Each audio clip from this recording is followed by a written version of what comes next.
جہاں بھی ایمان اور اسلام کی بات آئی ہے قرآن و سنت میں وہاں نماز لازمی ساتھ میں چپکی ہوئی ہے. تو اس لیے آپ کو نماز تو پڑھنی ہی پڑھنی ہے, اس میں تو نو کا آپشن ہے ہی نہیں. یہ ثابت کرنے کے لیے ہم کیا ہیں, مسلم ہیں, مرد کو بھی عورت کو بھی.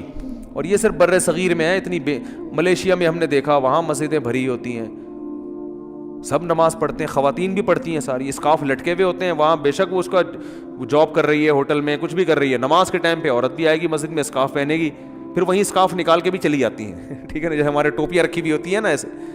افغانستان میں سب نماز پڑھتے ہیں, سعودی عرب میں سب نماز پڑھتے ہیں, دبئی میں عرب کے کیسے کیسے عیاش ہیں, نماز کے ٹائم پہ سارے ایسے لگے گا جیسے ان سے بڑا نیک دنیا میں کوئی ہے ہی نہیں. بادشاہ نماز پڑھتے ہیں, وزیر نماز پڑھتے ہیں. ہمارے ہاں ایک بہت بڑی لعنت ہے کہ ہوگا مسلمان اور اپنے آپ کو مسلمان بھی کہتا ہے, نماز کے وقت میں غائب. تو اس لیے امام احمد ابن حنبل جو بہت بڑے مجتہد ہیں, ان کا یہ فتویٰ ہے کہ ایک نماز بھی جو جان بوجھ کر چھوڑ دے گا اسلام سے خارج ہو جائے گا. اگرچہ جمہور کا یہ فتویٰ ہے کہ خارج نہیں ہوتا, کفر کے قریب ہو جاتا ہے وہ, لیکن امام احمد بن حنبل کی کوئی کم حیثیت تو نہیں ہے نا. سعودی عرب میں انہی کو فالو کیا جاتا ہے. شیخ بن باز, شیخ صالح العثیمین سعودیہ کے مفتی اعظم رہے ہیں, ان کا فتویٰ اب تک چلا یہی آ رہا ہے کہ ایک آدمی اگر فجر کی نماز کے لیے الارم نہیں لگاتا, اس نے صبح 8 بجے آفس جانا ہے, رات کو سویا صبح 8 بجے کا الارم لگا کے, تو یعنی اس نے پکا ارادہ کیا ہوا ہے کہ میں نے فجر میں نہیں اٹھ رہا. ایک تو ہوتا ہے نا آنکھ کھلی نہیں, ارادہ تو تھا, نہیں کھلی آنکھ, پکا ارادہ کیا ہوا ہے. انہوں نے کہا یہ اسی وقت مرتد ہو جائے گا, کیونکہ اس نے پکا ارادہ کر لیا ہے نماز کے قضا کرنے کا, پکا ارادہ. وہ یہاں تک ان کا فتویٰ ہے کہ مرتد ہو جائے گا اس کو اگر توبہ نہیں کرتا اور توبہ کا اعلان نہیں کرتا باقاعدہ, تو اس کو مسلمانوں کے قبرستان میں دفن کرنا بھی جائز بولو نہیں ہے, اس کا نکاح بھی ٹوٹ گیا. اگرچہ جمہور اس کو نہیں مانتے, لیکن امام احمد بن حنبل کی بھی تو ایک بڑی ویلیو ہے نا, اور عبداللہ بن مسعود کی بھی کم ویلیو نہیں ہے. وہ فرماتے ہیں ہم نبی کے دور میں کسی بھی جرم کو یہ نہیں سمجھتے تھے کہ انسان کافر ہو جاتا ہے, نماز کو ہم یہ سمجھتے تھے کہ کوئی چھوڑ دے تو اسلام سے خارج ہو جاتا. تو اس لیے عرب میں شراب پینے والا بھی نماز پڑھتا ہے, کیونکہ مسلمان میں بہرحال کچھ بھی ہو اسلام کا نام اپنے آپ سے ہٹانا پسند نہیں کرتا. اور آج ہم نے دیکھا ہے مسجدوں کے 7 گھر ہیں, نماز کے لیے نہیں آ رہے, اور سفر میں تو نمازیوں کو دیکھا ہے نمازیں چھوڑتے ہوئے. ذرا آج کل پیپر ہے تو یہ چھوڑ دو نماز. بھائی پیپر میں نماز چھوڑنا کہاں سے جائز ہو گیا؟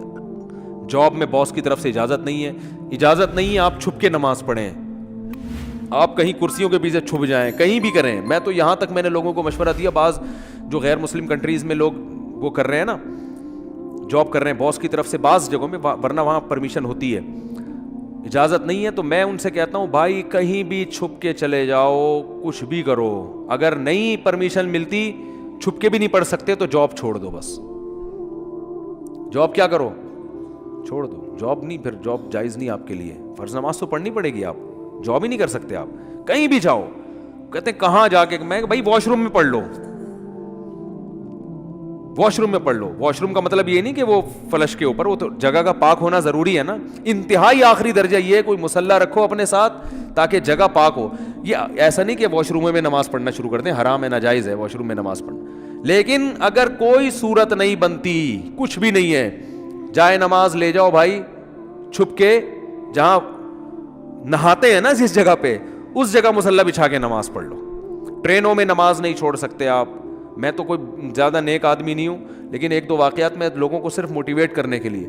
ایک دفعہ ہم بھاولپور سے چڑھے ٹرین میں, جب میں ٹرین میں چڑھا ہوں بھاولپور سے تو فجر کی نماز کا ٹائم ہو رہا تھا, اور رش اتنا تھا, حاجیوں کی اس وقت فلائٹیں بہت جا رہی تھیں, کراچی سے ہی جاتی تھیں, ملتان کا ایئرپورٹ نہیں بنا تھا اس وقت. تو اتنا رش تھا کہ جیسے ہی ہم ٹرین میں چڑھے ہیں تو اب پتہ چل گیا کہ بس ایسے بالکل سیدھے, جگہ ہی نہیں, رش اتنا زیادہ. اب فجر کی نماز وضو میں نے پہلے کر لیا تھا احتیاطاً, تو اب وہاں میں نے کہا بھائی نماز پڑھنی ہے. لوگوں نے کہا یہاں جگہ نظر آ رہی ہے, صوفی صاحب. لوگ پھر تانے دینا شروع کر, بھائی صوفی نظر نہیں آ رہا ہے, یہاں کوئی نماز پڑھے گا, پاگل ہو رہا ہے. اچھا سفر میں لوگوں نے کہا بھائی سفر میں معاف ہے, بعد میں توبہ کر لینا, قضا پڑھ لینا. یہ بڑے اچھے الفاظ ہوتے ہیں لوگوں کے نا, یعنی ان کی نظر میں کہ توبہ کر لینا. بھائی توبہ تو کہاں سے؟ اگر ایسا ہی ہوتا تو اللہ کہتے نماز پڑھ لو, نہیں پڑھتے تو توبہ کر لینا. پڑھنی ہے, کسا نہیں کرنی ہے. ان الصلاۃ کانت علی المؤمنین کتابا موقوتا. اگر نماز چھوڑنے کی میرے بھائی کہیں گنجائش ہوتی تو میدان جنگ میں لڑتے ہوئے جب گولوں کی گھن گرج اور تلواروں کی چمک ہو, اس میں اللہ اجازت دے دے گا قضا کر لو. وہاں اجازت نہیں دی ہے. اللہ نے فرمایا نہیں کوئی صورت بنتی, سواری پہ بیٹھو, گھوڑے کا جہاں رخ ہے اسی طرف رخ کر کے نماز پڑھو. وہاں اجازت نہیں دی. اور آگے اللہ نے اس کی وجہ بیان کی ہے کہ میں اس لیے کہہ رہا ہوں یہاں پڑھنی ہے کہ نماز صرف پڑھنے کا حکم نہیں ہے. ان الصلاۃ کانت علی المؤمنین کتابا موقوتا. نماز مومنین پر مقررہ اوقات میں فرض ہے. یہ اس لیے جواب دیا کہ آپ کہہ سکتے تھے اللہ جب جنگ ختم ہو جائے گی پھر پڑھ لیں گے نا آرام سے خشوع و خضوع کے ساتھ. ابھی جنگ ہو رہی ہے, اللہ ابھی کیا ضرورت, جب جنگ ختم ہو جائے قضا پڑھ لیں گے بعد میں, ٹائم گزر جائے گا, پھر بہت ڈبل سجدہ کریں گے, ہم بہت لمبے لمبے قیام کریں گے. اللہ فرماتے ہیں نماز مقررہ اوقات میں فرض ہے, وہ ٹائم گزر جائے گا اگر جنگ ختم ہونے کا انتظار کرو گے. بہت مشکل ہے بھائی, نہیں آ رہی سمجھ میں تو جیسے زندگی گزر. فرشتے بہت اچھی طرح سے اردو میں بھی سمجھا دیں گے قبر میں. وہ کہتے ہیں میں نہیں بتاؤں گا, تو لوگوں نے کہا اب تو آپ کو سب بتانا پڑے گا. اور حقیقت ہے میں ان کا کسی کا مذاق نہیں اڑا رہا, سب کے ساتھ ہوگا. جو بھی کہتا ہے میں نہیں بتاؤں گا, تو جب دنیا سے جائے گا تو سب کچھ بتانا پڑے گا, اس کو سب بتانا پڑے گا بھائی. تو میدان جنگ میں اللہ کہہ رہا ہے کہ نماز مومنین پر مقررہ اوقات میں فرض ہے. تو میں ٹرین میں کھڑا ہوا تھا, میں نے کہا, انہوں نے کہا بھائی یہاں تو جگہ نہیں ہے. اچھا میری عمر بھی زیادہ نہیں تھی تو وہ ایسی تھوڑی عمر ہو تو لوگوں میں روب بھی ہوتا ہے نا. ہم نے کہا کوئی جگہ نہیں ہے. میں نے کہا تو پڑے گا بھائی, کیونکہ ہم تو ایسے چھوڑ دیں بھائی, اور سنتیں اب چلو مجبوری ہے چھوڑ دیتا ہوں, 2 فرض تو پڑھنے ہیں. لوگوں نے کہا جگہ نہیں ہے. میں نے کہا جگہ بن جائے گی, کیونکہ فرض جو نماز میں فرائض ادا کرنا بہت آسان ہے. تو میں نے کیا کیا, وہ جگہ چونکہ لوگوں کے چپل تھے تو اس میں خطرہ تھا کہ ناپاک ہوگی, تو ایک چادر تھی میرے پاس, وہ میں نے ایسے نیچے ڈال دی, بچھانے کی بھی جگہ نہیں تھی. نیت باندھ لی, اندازہ پہلے لگا لیا تھا قبلہ کس طرف ہے. نہیں تو آپ آج کل تو موبائل پر ایسی ایپس آ رہی ہیں, اس سے فوراً پتہ چل جاتا ہے قبلہ کس طرف ہے. اندازہ تھا مجھے, رخ کیا ہم نے. اب یوں کرنے میں تو کوئی نہیں رکاوٹ ڈالتا نا, یوں کرو, نیت باندھ لو بھائی. اگر ہاتھ اٹھانے کی بھی جگہ نہیں ہے تو ہاتھ نہ اٹھاؤ, یہ رفع الیدین تو کوئی واجب نہیں ہے. اللہ اکبر کہہ لو اور نیت باندھ لو. ہاتھ باندھنے کی جگہ نہیں, ہاتھ چھوڑ کے کھڑے ہو جاؤ بھائی. سورہ فاتحہ پڑھی, سورت ملائی. رکوع میں جب آپ رکوع کریں گے تو میں سوچتا تھا W11 کتنی بھی بھری ہوئی ہو, کنڈکٹر جب ایک دروازے سے چڑھ کے دوسرے دروازے پہ کرایہ لے کے نکل سکتا ہے تو ہم اتنے رش میں صرف ایک رکوع کی جگہ ہمیں کیوں نہیں بن سکتی. تو رکوع ہم نے کیا, جھکنا ہے نا رکوع میں, بس جھک جاؤ, بس لوگ خود بخود سائڈ پہ ہو جاتے ہیں بھائی. اس کے بعد آپ جب سجدہ کرو تو سجدہ نام ہے, ویسے تو پراپر سجدہ کرنا چاہیے. جگہ نہیں ہے تو بھائی ماتھا کسی طرح زمین پہ ٹکانا ہے, آپ ماتھا زمین پہ ٹکا دیا جا کے. تو 2 رکعت تمیز سے الحمدللہ پڑھ لی, کھڑا ہو گیا میں. پھر لوگوں نے کہا یار یہ, میں نے کہا ہو گئی, بس 2 فرض پڑھنے تھے, ہو گئے, ایسی کی تیسی, جو مرضی کرنا ہے, جو اکھاڑنا ہے اکھاڑ لو. صحیح ہے نا, کیونکہ تمہیں تو خود چاہیے جگہ دو نا. اور بعض دفعہ لوگوں کو شرم آ رہی ہوتی ہے, ہم سب کے سامنے نماز پڑھیں گے, لوگوں نے کہ تو بہت بڑا صوفی ہے. تو یاد رکھو شرم ان کمبختوں کو آنی چاہیے جو نہیں پڑھ رہے, ان کمبختوں کو آنی چاہیے. بھائی تم بھی تو ایمان کے دعوے دار ہو. اگر تم یہ کہتے ہو کہ ہم اسلام کو نہیں مانتے تو پھر پورا اسلام سے رشتہ ختم کرو. پھر آپ وصیت میں لکھو کہ مجھے عیسائیوں کے قبرستان میں دفن کرنا ہے, مجھے ہندوؤں کے میری چتا کو آگ لگائی جائے. ٹھیک ہے نا, یہ لکھ کے جاؤ. جو نماز نہیں پڑھتا لکھے کہ بھائی میں چونکہ نماز نہیں پڑھتا اور میں مانتا ہوں یہ ٹائم ویسٹنگ ہے اور یہ کیا مولویوں نے نماز رکھا ہوا ہے, تو لکھو کہ میری چتا کو, ایک ہندو ابھی مسلمان ہوا ہے تو میں نے, وہ مجھے کہہ رہے تھے کہ میں لائیو سب کے سامنے کلمہ پڑھوں گا نا, تو میں نے کہا چلو ہمارے بیان میں آپ کو لائیو ہم لے لیں گے.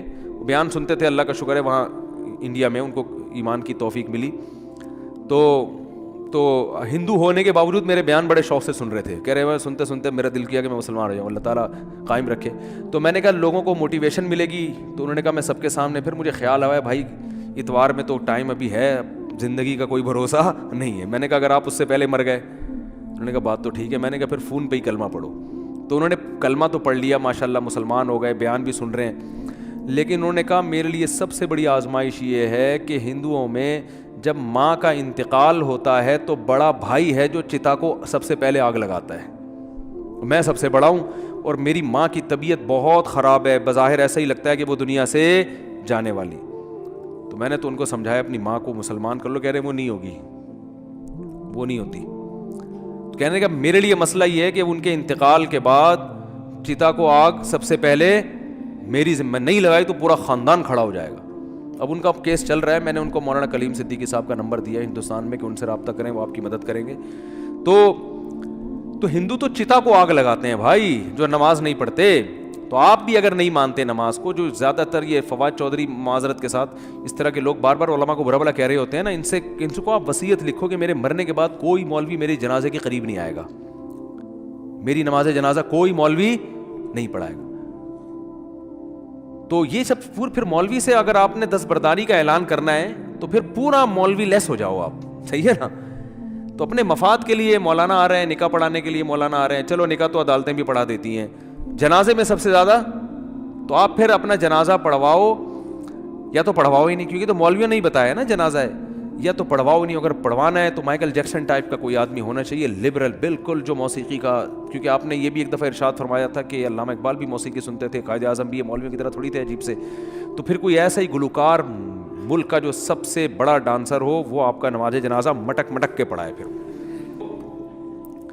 اللہ سے دعا کرو بھائی, نماز سے اللہ ہمارا رشتہ قائم کر دے. تو اذان پر ابھی بیان باقی ہے کہ اتنی اللہ کو یہ عبادت پسند ہے نا کہ پیدا ہوتے ہی اللہ کان میں اذان کہلوا دیتے ہیں. اس کے بعد جو ندائیں صبح فجر میں آواز گونجتی, اللہ اکبر اللہ اکبر, حی علی الصلاۃ, الصلاۃ خیر من النوم, پھر اللہ کہتے ہیں ظہر میں دوبارہ یاد دلاؤ. مؤذن کو کہتے ہیں جا بھائی اسپیکر پہ بٹن آن کر, بولتا رہے بس تو. لوگ کہیں گے کہ یار جب نماز کا ٹائم ظہر کا 1:05 ہے تو بتانے کی ضرورت کیا ہے. اللہ کہتے ہیں ان کی باتوں میں مت آنا, 1:05 ہے تو 1:45 پہ بتا دینا ان کو کہ 15 منٹ رہ گئے, 20 منٹ رہ گئے. فجر کا ٹائم روزانہ اناؤنس ہوتا ہے, آج 6:30 پہ, آج 6:45 پہ اناؤنسمنٹ ہوتی رہے گی. اللہ کہتے ہیں اتنی اناؤنسمنٹ کافی نہیں ہے, ہر دفعہ پوری اذان ہوگی, حی علی الفلاح, آؤ کامیابی کی طرف, آؤ نماز کی طرف. حج میں اعلان نہیں ہوگا, رمضان کا اعلان نہیں ہوگا, اعلان کرنے والوں کو برطرف کر دیا, ہلال کمیٹی سے نکال دیا, ٹھیک ہے نا. نماز کا ہر دفعہ اعلان ہوگا, اور اتنی اذانیں ہوتی ہیں نا پوری دنیا میں کہ 1 سیکنڈ کے لیے بھی دنیا اذان سے خالی نہیں ہوتی, دی جا رہی ہے اس وقت سے. تو یہ اس لیے کہ اللہ کی نظر میں اس کی اہمیت اور ویلیو بہت زیادہ. اللہ کہے گا ابھی اس مؤذن کو کہا صرف ان کو سناؤ, زبردستی کسی کو لے کے نہیں آؤ مسجد میں, ابھی زبردستی کا ٹائم نہیں ہے, ابھی حساب و کتاب کا ٹائم نہیں ہے. تم نے حی علی الصلاح حی علی الفلاح کہہ دیا, اللہ کی کبریائی بیان کر دی, ان کی مرضی آئے نہ آئے. تم گھر تک تھوڑی جاؤ گے بیل بجا کے, بھائی میں نے تمہیں حی علی الصلاح کا, تمہیں سمجھ میں نہیں آیا کیا, انگلش میں بتاؤں میں تمہیں؟ نہ مؤذن کے لیے جانا کیا ہے, ناجائز. علماء نے لکھا ہے کہ جب اذان ہو جائے نا تو کسی اور طرح سے دعوت دینا جائز نہیں ہے, کیونکہ یہ اللہ کی دعوت کمپلیٹ دعوت ہے. اب آپ اخپل طریقے سے مائک بھونپو ہاتھ میں لے کے لوگوں بلانے, جیسے بعض جگہوں پہ ہم نے دیکھا مسجدوں میں اذان ہو جاتی ہے, پھر ایک اردو میں اذان شروع ہو جاتی ہے, حضرات اذان ہو گئی ہے, مسجد میں اتنے بجے ٹائم ہے, آپ کو بتایا آپ آ جائیں, مرنا ہے ایک دن اٹھنا ہے, وہ پورا پروگرام شروع ہو جاتا ہے نا. چلو زندگی میں کبھی 1 آدھ دفعہ ہو جائے تو ایک الگ بات ہے, لیکن مستقل بنیادوں پہ بھی بعض مسجدوں میں ہو رہا ہے. ہمارے چھوڑو رہنے دو. تو اس لیے علماء نے کہا اللہ نے پراپر رکھی اس لیے کہ اب دوبارہ کسی اور دعوت کی ضرورت نہ ہو. تو اب اللہ کہتے ہیں اب آنا ہے آ, نہیں آنا نہیں آ, یہ حساب میں آخرت میں لوں گا کہ تو اتنا ڈھیٹ 1400 سال سے فضاؤں میں ہر نماز کے ٹائم پہ یہ ندا گونجتی ہے. نہ سردیوں میں اس میں ناغا ہوتا ہے, نہ گرمیوں میں ناغا ہوتا ہے, نہ راتیں لمبی ہوں تو ناغا, نہ راتیں چھوٹی ہوں. حتیٰ کہ سفر میں بھی اذان کا حکم ہے, اذان کہو. پھر جنگل میں اکیلے نماز پڑھ رہے ہو, اذان کہو. یہ ایسی اللہ کو ندا پسند ہے بھائی, یاد دہانی لازمی کراؤ.